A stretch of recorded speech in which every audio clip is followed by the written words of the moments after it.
Welcome back, Nighttime Nights. So today we're going to start out with a demonstration. In this demo, we're going to learn about how much useful light comes from different light sources and light fixtures. So we're going to go ahead and look at that demo. Hey Nighttime Nights, are you ready to do this demo? I've got my nighttime face paint on, so I'm all set. So in this demo, we're going to be looking at a couple of different things. But first, let's look at color temperature. So if we remember back to the previous lessons, we can think about blue light. So think about what blue light is and what blue light does that's harmful to us and animals and plants around us. So that blue light, as you probably thought of, it can change our daily patterns. And it can make it harder for us to sleep if we are exposed to too much blue light before we go to bed. So we're going to look at two different lights. We have the first one, and this one, as we can see, it is a really white light. And remember, the whiter that a light is, that means the more blue light it has in it. And then if we look over at this one, it has a warmer colored light, which means that it is emitting less blue light. So these two light bulbs, they have the same amount, they're emitting the same amount of lumens. And if we remember, lumens are how much light each light is emitting. So these two lights are expelling the same amount of light. But we can see that they look different. Their color temperature, or their Kelvin rating, is different. So we're going to zoom in on these lights. So this first one, that is the really white light, that has a Kelvin rating of 5,000. And the higher the Kelvin rating number is, the more blue light it has in it, and the whiter that light is. So we can see 5,000 Kelvin rating, that's pretty high. And we can see it's really white. Whereas the second one is a lot warmer. And that only has a Kelvin rating of 2,400. So we can tell that when compared to this one, it's a lot warmer. And it has a lot less blue light because we can see that it is less of a white light. So we can see this one has a lot more blue light and it has a higher Kelvin rating. So when we are looking at a light, we want to make sure that that Kelvin rating stays low so that it doesn't disrupt our sleep and it doesn't expose us to more blue light. Alright, so now we're going to do pretty much the same thing but a little bit different.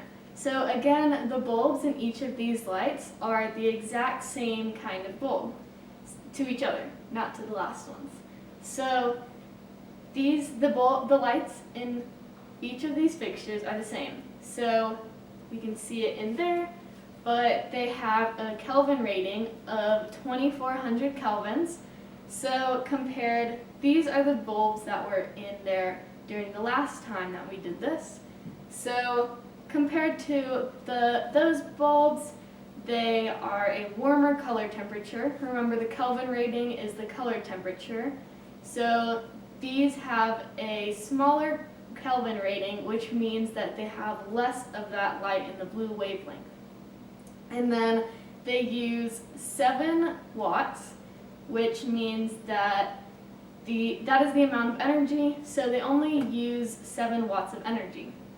And then finally, they emit 450 lumens of light, so that is the amount of light that these kinds of bulbs are sending out directly below the light.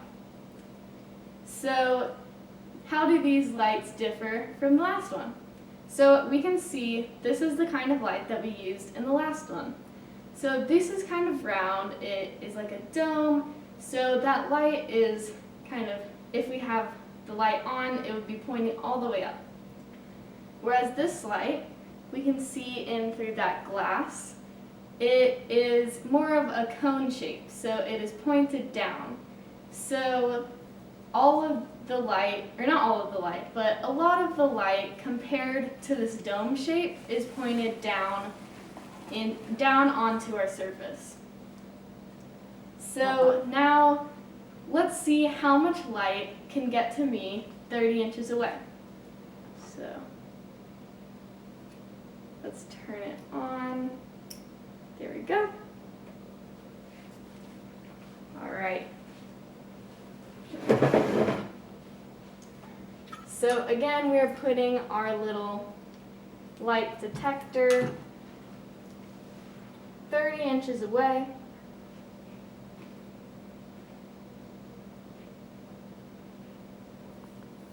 All right, and we gotta let it sit for a second.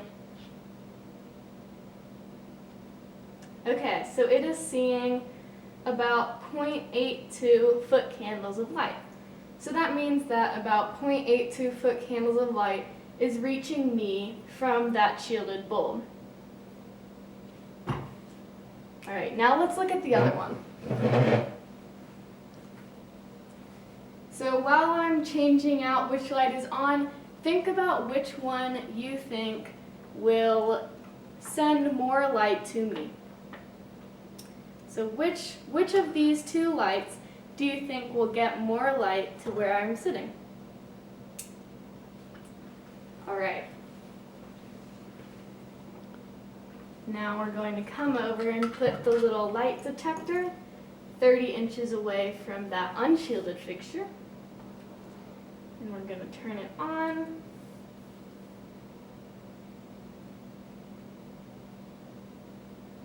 So that is sending about 0.76 foot candles of light to me. So that is a pretty comparable amount, but it is a little bit less. But what is a little bit different is when we bring this over here. So while both of these are pointing down a similar amount of light down onto our target surface, we do want to take into account how much light is going off to the sides and going up. Please remember that light that is going to the sides and going up is the light that is creating light pollution. So we're gonna put the little light detector all around it. So we're gonna take some from the side and some from the top. I'm looking at the little light detector here. And then some from the other side. Okay, so we sent that all around, and depending on where we had the light receptor, it ranged anywhere from 3 to 5 foot candles. So over here on the side, it might have had 5 foot candles, whereas up here at the top, it only had 3. But let's try that for the shielded light. Do you think that'll be any different?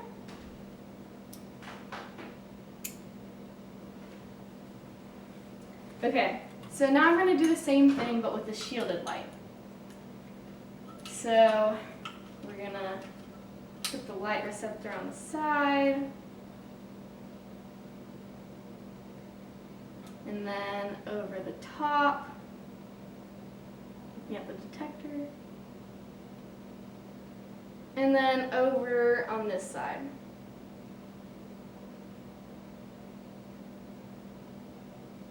Okay, so in that one, the foot candles range from about 1.5 to 2.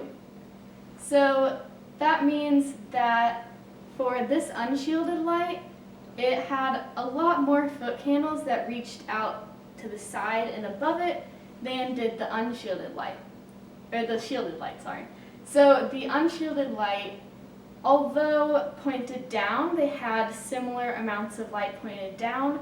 When we looked at what was coming out to the side and out above it, the unshielded light had a lot more light going that way. So remember, the first light was the domed light, and that it was sending light all around it. But these, because they're pointed more down, they are sending a lot more down. So these light bulbs are a lot better because they are sending more light downwards than the previous lights, which send it all around. But we still want to make sure that when we are putting the light outside, we want to make sure that it is shielded, because if it is unshielded like this one, then it might be sending light off to the side and off above it, which is what we definitely don't want, because like we learned about, that harms a lot of animals and plants, and it isn't as safe. Alright, so we just looked at the Kelvin rating, which is the color temperature. But now we're going to look at the amount of lumens. And remember, the lumens are how much light that each light is emitting. So both of these light bulbs have the same Kelvin rating, so they're the same color of light, but they have different lumens.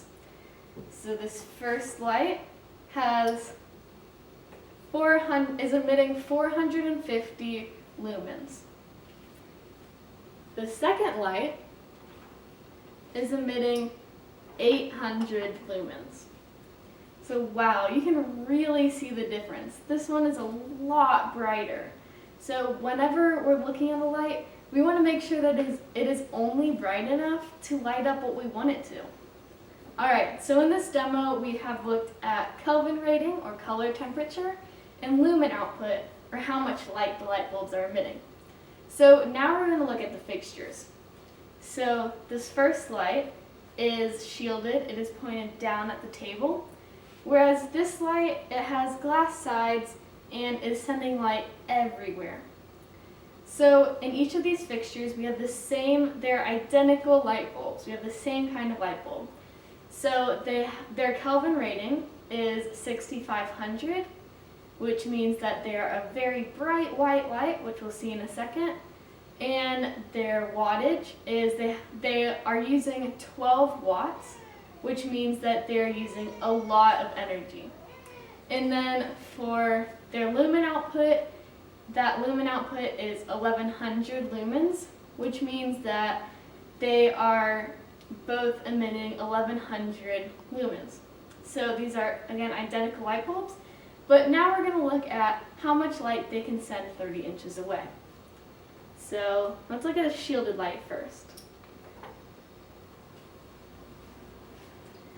Alright, so go ahead and think about which of these two lights do you think will send the most light to me?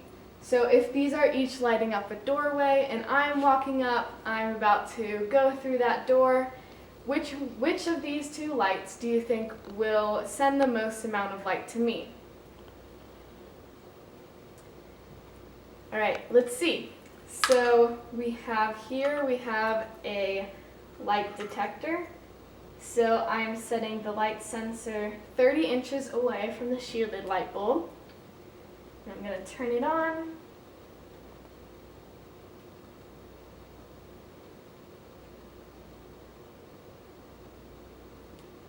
Okay, so that shielded light is sending about 8.87 foot candles to me. So now let's go look at the unshielded light. So remember that these are identical bulbs, so they are the exact same, just this one is unshielded and this one is shielded. So think back, which one do you think will send the most amount of light to me? Alright, I'm setting it 30 inches away, so it's the same length away. Alright, it is sensing. Let's give it a second. Okay, so that unshielded light is sending about 6.21 foot candles of light to me. So, were you right? Which one did you guess would send the most amount of light to me walking into the doorway? So as we saw, the shielded light sent more light towards me. And this is because it is shielded down. So it is sending more light down onto the doorway than this one is. Because this one, we can see right in. We can see that bulb. And so it is sending light everywhere. Even just when we look at it, just, wow, that hurts our eyes, right? So when we are picking out a light, we want to make sure that it is shielded so that it can be as useful as possible. Because all of our lights serve a purpose. And it's not good to have a light that is just sending light everywhere, like this unshielded light, because that creates light pollution. So we want to make sure that we have this shielded light so that it sends the most amount of light down, just like we saw with our light detector. I hope that you guys liked that demo. So last lesson we talked about how to categorize our outdoor lights as acceptable or unacceptable lights. So let's go ahead and take a second to remind ourselves of how to differentiate between an acceptable and an unacceptable outdoor light. We can think about light shields, glare, light color, purpose, and brightness. Alright, that was a great reminder. So last lesson we talked about light shields and glare. And these are two really important ways to determine if a light is unacceptable or not.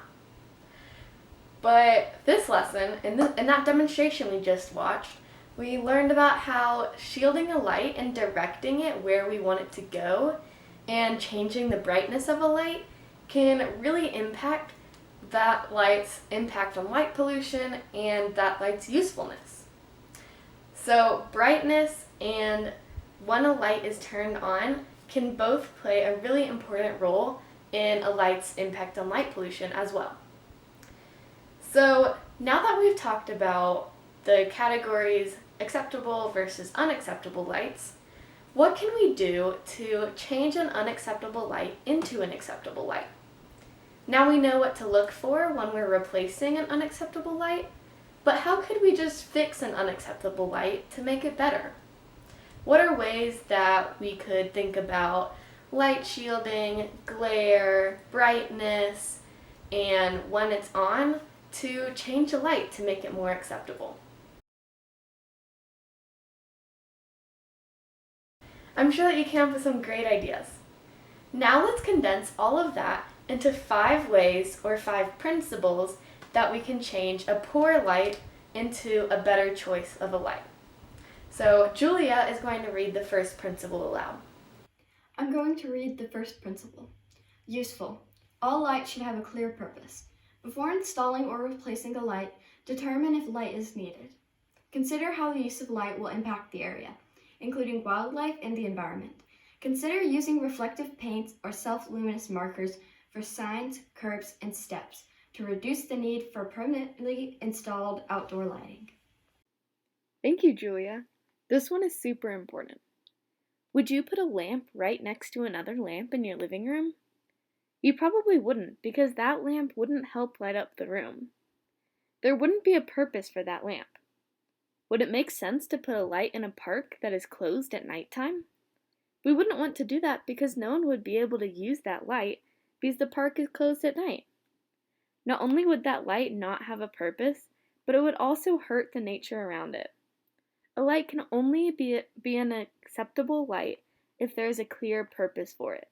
If a light isn't useful, then there's no point in keeping it. Alright, Matthew's going to read the second principle aloud. I'm going to read the second principle. Targeted. Light should be directed only where needed. Use shielding and careful aiming to target the direction of the light beam so that it points downward and does not spill beyond where it is needed. This is a great way to create an acceptable light. Shielding and directing a light reduces glare, which is uncomfortable and can be really dangerous. We have to remember to shield our lights so that the light only goes where we want it to. One big cause of light pollution is unwanted light. When creating an acceptable light, it is important to think about where we want the light to go. We only want the light to go there. Alright, Eliza's going to read the third principle. I'm going to read the third principle. Low light levels. Light should be no brighter than necessary. Use the lowest light level required. Be mindful of surface conditions, as some surfaces may reflect more light into the night sky than intended. Think back to the demo we watched at the beginning of the lesson. Some lights are way brighter than others. We have to remember the purpose of that light when we decide how bright it will be. For example, a street light should be so much brighter than a porch light. If my porch light was as bright as a street light, I would be wasting so much light. Alright, Abby is going to read aloud the fourth principle. I'm going to read the fourth principles. Controlled light should be used only when it is useful. Use controls such as timers or motion detectors to ensure that light is available when it is needed. Dim when possible, and turn off when it is not needed. Think about when you're getting ready for school. After you wake up, you brush your teeth, get dressed, eat breakfast, make sure your school supplies are all together, and more. And when you leave your room for school, do you leave the light on? When no one is in your home, all of your lights are probably turned off. If you left the lights on, you'd be wasting a lot of energy. The same thing is true for outdoor lights. It is important to light your path so you can see, but it would be wasteful to leave lights on when no one is using them. There are even special outdoor light controls that make sure a light only turns on when someone comes near it. Outdoor lights should be turned off when someone isn't using them. Alright, Charlie is going to read the last principle for us. I am going to be reading the fifth principle. Color. Use warmer lights where possible. Limit the amount of shorter wavelength light to the least amount needed. Just like in the demonstration, the color of light matters a lot when thinking about the kind of light it gives off. Plants and animals expect to have the natural light of the moon and the stars at night, and those give off a very warm color. So, we want our man-made lights to be very warm colored too. Think about all of the animals that live outside our homes. There are deer, moths, lizards, squirrels, butterflies, birds, and so much more. All of these animals will be able to go where they want to, have a family, and be so much healthier if they are not around our man-made, bright white lights during the night. So now that we have talked about the 5 big ways that we can change a poor choice of a light into a better choice of a light, let's look at 2 real-life examples.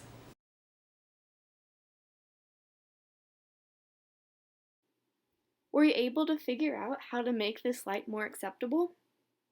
So this light is a poor choice because the light is not directed in a certain direction. There are other ways that this light could be an unacceptable light depending on its surroundings. For example, it may or may not serve a clear purpose. This could become an unacceptable light by making sure it has a purpose, by shielding the light, by making sure the light is no brighter than it needs to be, by turning off this light when it's not in use, and by using a warmer colored light. One way to shield this light is to replace the glass with dark colored glass.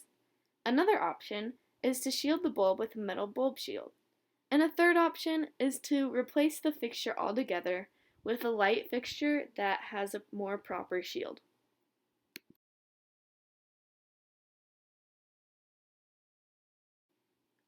This light, as it is installed, is unacceptable because it is shining upwards and out, which creates a lot of glare. Also, the lights may be very bright, and we can't tell from the picture whether they are warm colored or not. There are other ways that this light could be a poor choice depending on its surroundings. For example, it may or may not serve a clear purpose.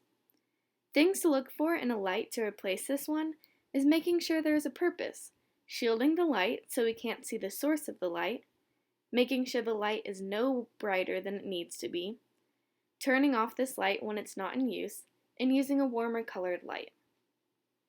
So now that we know how to change an unacceptable light into an acceptable light, and we've practiced it, let's think about how that can affect our own lives.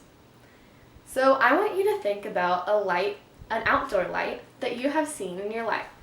Maybe it's an outdoor light that you know about by your house, or maybe by where you go to school, or maybe it's a street light, or just another outdoor light that you know about. So once you have that light in your brain, think about whether it is an unacceptable or an acceptable light for that location. And once you have figured out if it was a poor or a good choice for that location, if it was an unacceptable light, I want you to think about how it could be changed using our 5 principles to become a better light. If it was an acceptable light, then I want you to think about how that light could be used in other locations. Maybe it was shielded, and so you could think about how we could take that light shield and use it on other lights as well. Later today, I want you to tell someone who isn't in this room about that light. Maybe you tell a parent, a sibling, or a friend, and you can tell them about whether that light was a good or a poor choice for that location. And you can tell them about why it was an acceptable or an unacceptable light and how it could be changed or improved if it needed to be improved. So as our final activity today, we're going to play a matching game. And this matching game can be found in the downloadable handout packet. So this game has 2 different columns. We have the problem column and the solution column. And you are going to match each problem to one solution. And that solution is going to be what helps that problem become a more acceptable light. So I hope that you have fun matching up those problems and solutions, and I'll see you next lesson, Nighttime Nights. Bye!